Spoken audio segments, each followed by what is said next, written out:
আজ আমি আপনাদের সাথে শেয়ার করব দুপুরের খাবারের মেনুতে কি কি মজার খাবার ছিল।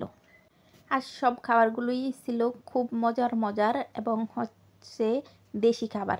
এখানে রান্না করা হচ্ছে কাঁঠালের বিচি দিয়ে দেশি চিংড়ি মাছ দিয়ে। দেখেন কত বড় বড় চিংড়ি মাছ, এটা আমার খুবই ফেভারিট খাবার। আম্মুকে দিয়ে রান্না করাইছি, আম্মুর হাতের এই খাবারটা খুবই মজা হয়। এই দিকে আছে এই যে কাঁচামরিচ ভাজা, তারপরে আছে পেঁয়াজ কুচি, ধনিয়া পাতা, এখানে আছে রসুন। আজকে মজার একটা ভর্তা আপনাদের সাথে শেয়ার করব। আর এখানে আছে শুটকি মাছ ভাজা। এগুলো দিয়ে মজার একটি ভর্তা খাবো। এই ভর্তা আমি খুবই ভালোভাবে তৈরি করতে পারি, তো দেখতে থাকুন ভিডিওটি। এইখানে মরিচ নিয়ে নিলাম, তারপরে নিয়ে নিলাম ধনিয়া পাতা, তারপরে নিয়ে নিলাম পেঁয়াজ কুচি, তারপরে নিয়ে নিলাম রসুন, তারপরে নিয়ে নিলাম একটুখানি লবণ পরিমাণ মতো। এখন হচ্ছে বাটতেছি, বাটা শেষ প্রায়। এখন নিয়ে নিলাম শুটকি মাছ ভাজাগুলো। এই ভর্তাটা খুবই মজা হয়। শুটকি মাছগুলো এখন শিলপাটায় বেটে নিব, বাটা শেষ। এখন হচ্ছে উঠিয়ে নিব। দেখেন ভর্তার কালারটা কত লোভনীয় হয়েছে। ভর্তাটা এখন তুলে নিব বাটিতে। আজকে আমি আগেই আপনাদের সাথে বলছিলাম যে আজকের খাবারগুলো সব দেশি খাবার। এইখানে রান্না করা হয়েছে পিউ ডাল দিয়ে পাটের শাক। এটা আমার একদমই পছন্দের একটা খাবার আর মজার খাবার। গরমের দিনে সব কিছু মজা লাগে না, মাছ মাংস, তার জন্য দেশি খাবার রান্না করাইছি আম্মুরে দিয়ে। এখানে আছে কচুর লতি দিয়ে দেশি চিংড়ি মাছ দিয়ে রান্না করা হয়েছে। যদিও আমি খাই না গ্যাসের ভয়ে, বাট মজা লাগে খেতে, অল্প অল্প একটু খাই।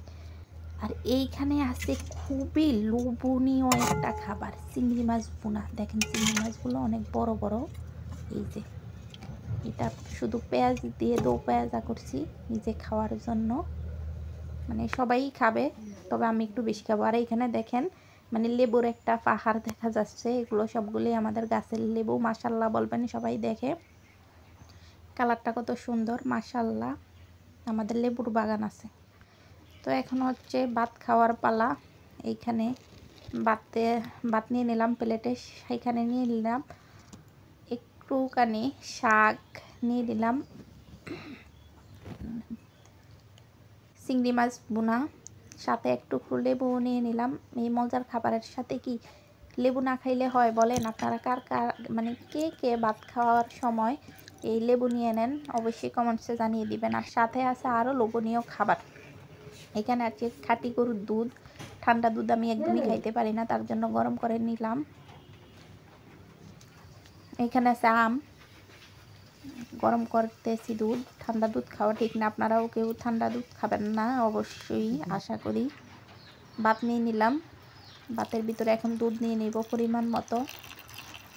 এই খাবারটা একদমই লোভনীয় একটা খাবার। আপনারা কে কে খাইতে পছন্দ করেন অবশ্যই কমেন্টসে জানিয়ে দিবেন। আমি কিন্তু খুবই পছন্দ করি। এখন নিয়ে নিব এক এক আম, একদম আমাদের গাছের আম। দেখেন কালারটা কত অসাধারণ, মাশাল্লাহ। খুবই মিষ্টি খেতে এই আমটা, তেমন কোনো আঁশ নাই। এখন হচ্ছে মেখে নিব।